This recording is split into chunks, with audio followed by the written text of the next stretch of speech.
Welcome back to the Stephen Dorff Show, where we discuss all the greatest Stephen Dorff films. Last time we did Blade. Next week, we're going to be doing SFW. Oh, that's a good one. And then after that, perhaps Cecil B. Demented. And then I guess we're done with Stephen Dorff. Is that it? That's it. Okay, cool. But today we're doing The Gate.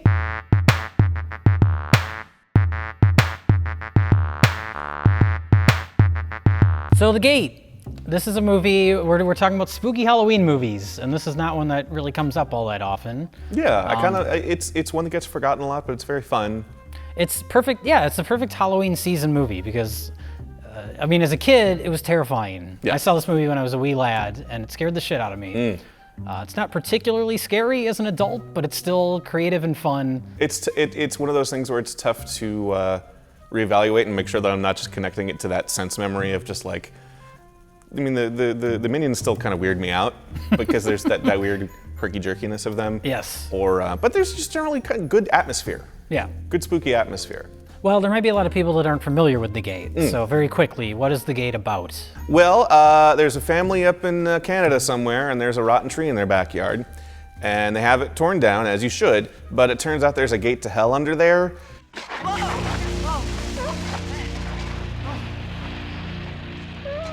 During a weekend where the kids are all alone, mom and dad have gone, and they've left the kids in charge of the house, and Glenn, the youngest, played by Tiny Stephen Dorff, has this metalhead friend who has this awesome satanic record from Europe that his dad brought over. See, these guys are like really serious about demonology, and it's like they're trying to warn you. See, these guys knew. They wrote their own music, but they got their lyrics from this thing called the Dark Book. That's like the Bible for demons.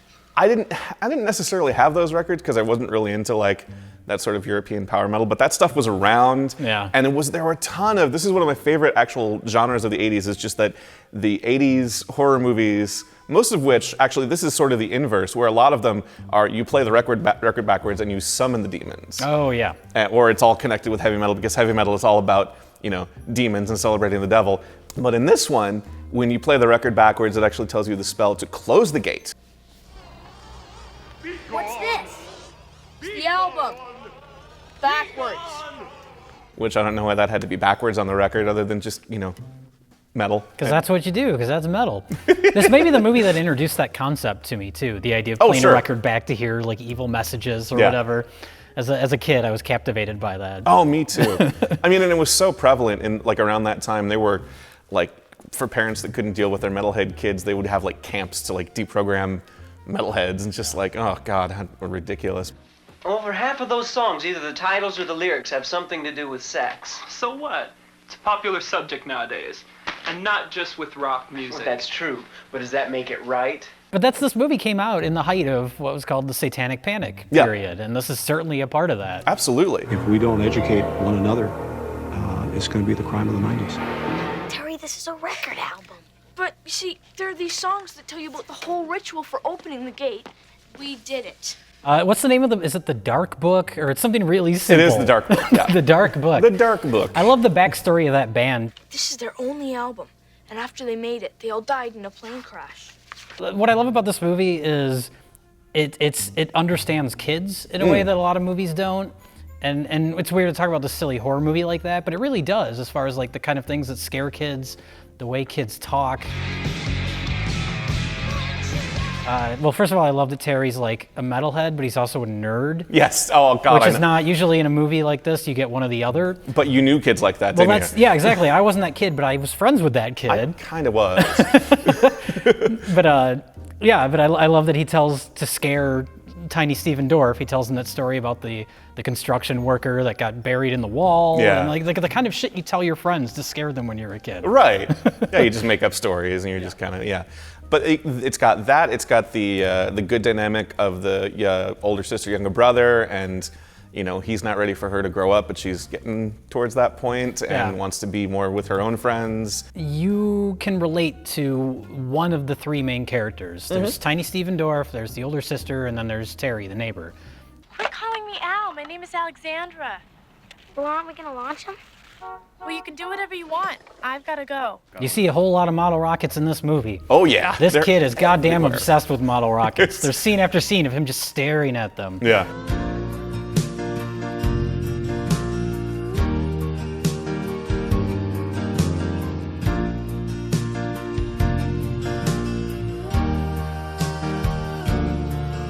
I don't know what leads to it, but Terry and little Stephen Dorff are in the closet and they find the giant rocket that Yes. the kid's dad thought he threw it away, but he didn't throw it away. It's just hidden in there. Yeah. Almost. And then Al and her two friends come in, and that's when we get the obligatory 80s homophobic slur used in the weirdest contexts. What are you doing? Probably fagging off. I've never heard that in my life. What does that mean? That doesn't. Whatever it means, it has to be inappropriate to say to a 2 9-year-old boys. Yeah.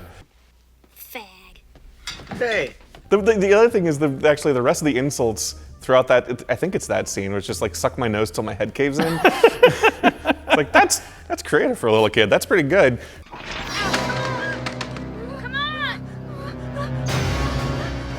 I love the way that actually the demons are sort of introduced to the movie, where it's very deliberate, you know, and it's, hey, this gate is kind of creepy, or this hole in the ground is like, seems a little odd, but there's a geode in there.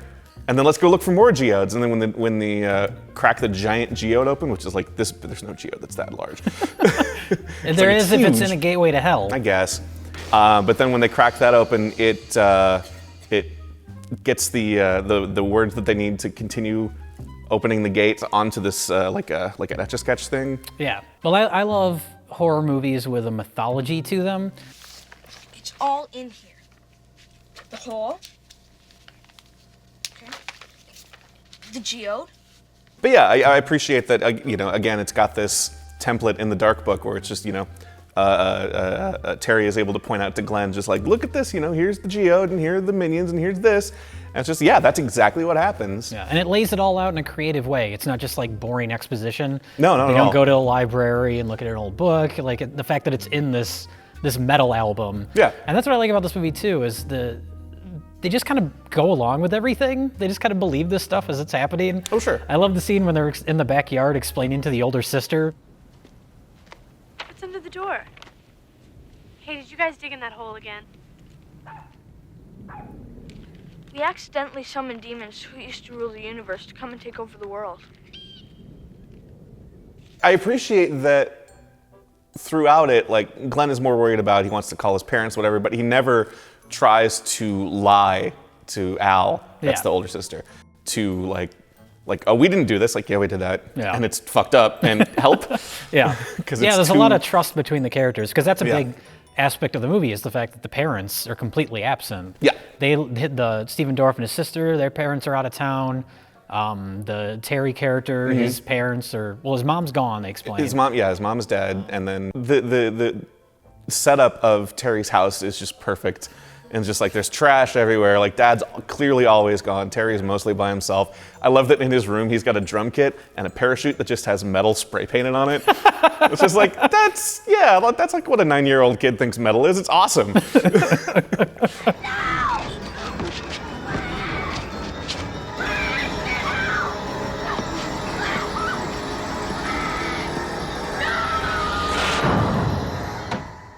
The whole movie, what I like about it is that it has this sort of dreamlike Yes. atmosphere to it. Like even just normal scenes, like there's sort of a hazy look to it, like they just blew a puff of smoke into the shot or something. But there's that first moment where that gets genuinely kind of creepy, like for a kid's movie, where Terry goes downstairs and it's his mom there.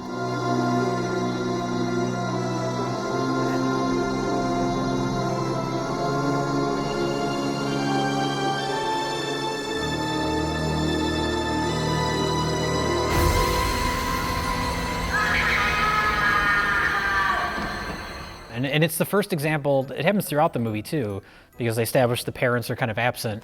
This idea of, when you're that age, like your parents are sort of your safety and your comfort. And this movie violates that multiple Oh times. God!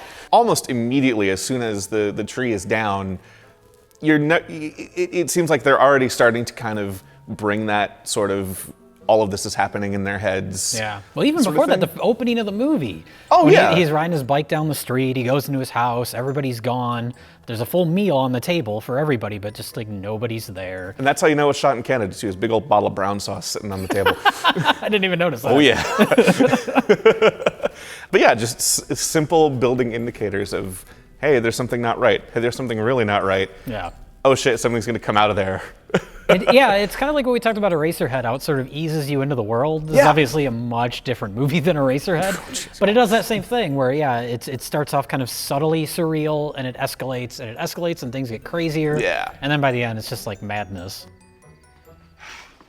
I think it's that night that we're introduced to another part that scared the crap out of me as a little kid, which is the arms coming out of the bed, under the bed.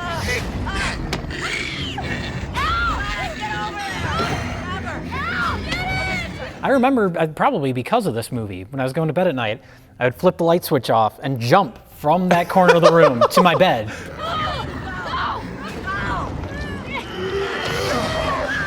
Not only are their arms under the bed, they can stretch. Oh, they can get all the way over. They Yeah, go exactly. all the way across the room. Yeah, and that in that shot there's initially just the one arm that kind of comes, like a normal arm length out, and then there are 3 or 4 arms, and then the one is all the way, barely lets Al get out of the room.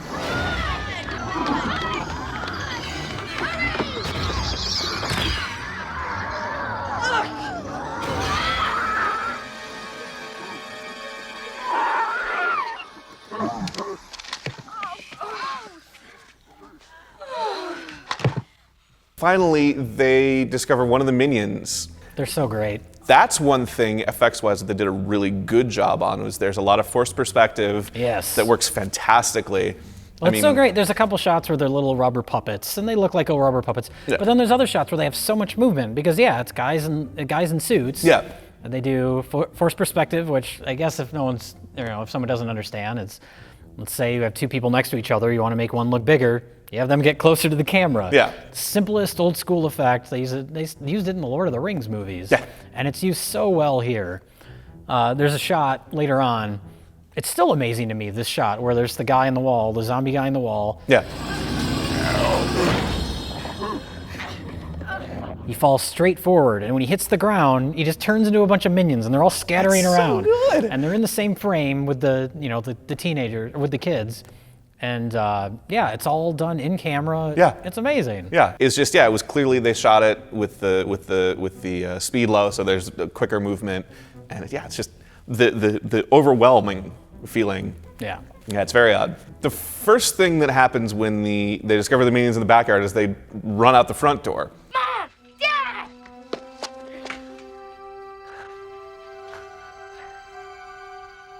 You've been And then Stephen Dorff, and this is a genuinely creepy shot still to me.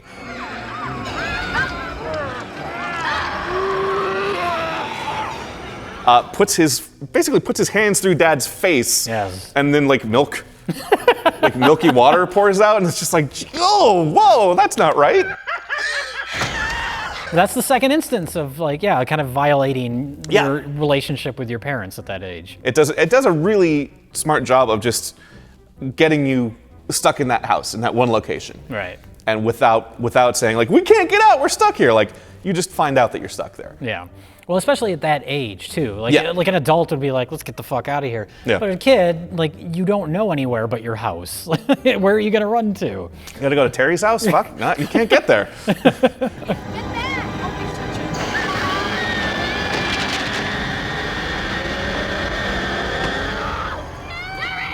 Terry, standing too close to the gate, falls in, and that's when you get the really great creepy shot where his like regular-sized feet are in the in the hole, and then all the minions, like 30 minions, are coming at him, and they're grabbing at his feet.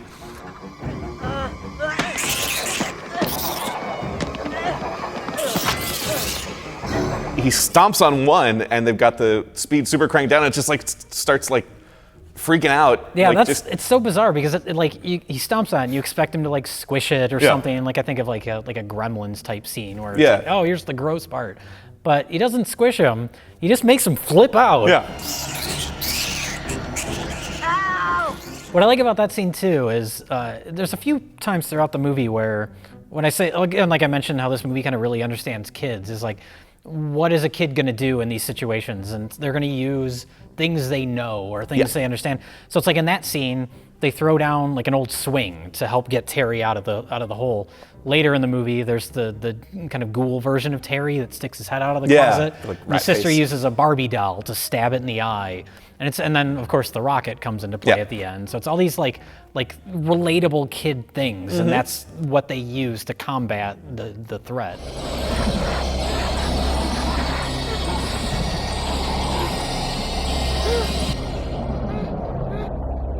He's upstairs when the giant fucking demon, which is essentially like a big minion with 8 arms. Yeah, it's a similar design, but it's got 4 eyes. It's got arms and tentacles. Yeah. That thing's covered. Yeah. And it's a wonderful, wonderful stop motion creature. I love it. There's so much detail on it, not just as far as like the look of it, but also, I mean, they have its chest breathing in and out, which is something that gets overlooked a lot in stop motion creatures. And it has like a smoother movement to it. It does. For stop motion. I don't know if it was a different technique or what, but So the demon picks up Glenn and just kind of pats him on the head, puts him back down, and that's when Glenn realizes, looks at his palm. that was the part that scarred me as a child. Yeah. That eyeball on the hand. So much so, I subconsciously stole that moment for my short film Pork in Space. That's right. There's a part when there's a little glob of flesh that's on the edge of the sink, and there's an eyeball in it. And like, if you look at it, the way the eyeball is looking around, it's exactly the way the eyeball is looking around on my hand. I wasn't even thinking about it. Yeah. That image was just burned somewhere into the back of my brain from when I was a kid. That's, yeah, if you see that when you're a kid, you can't forget that thing.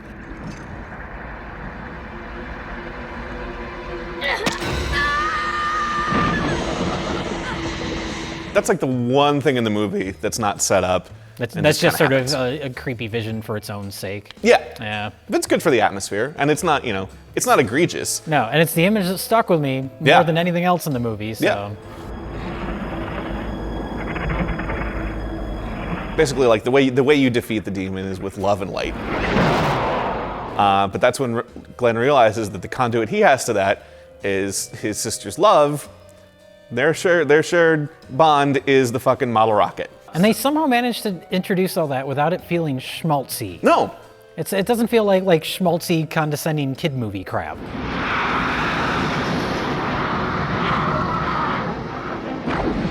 Apart from there's one like really shitty effect part in that where it's just like a flap kind of opens up and the demon yeah. just whoop. It's like.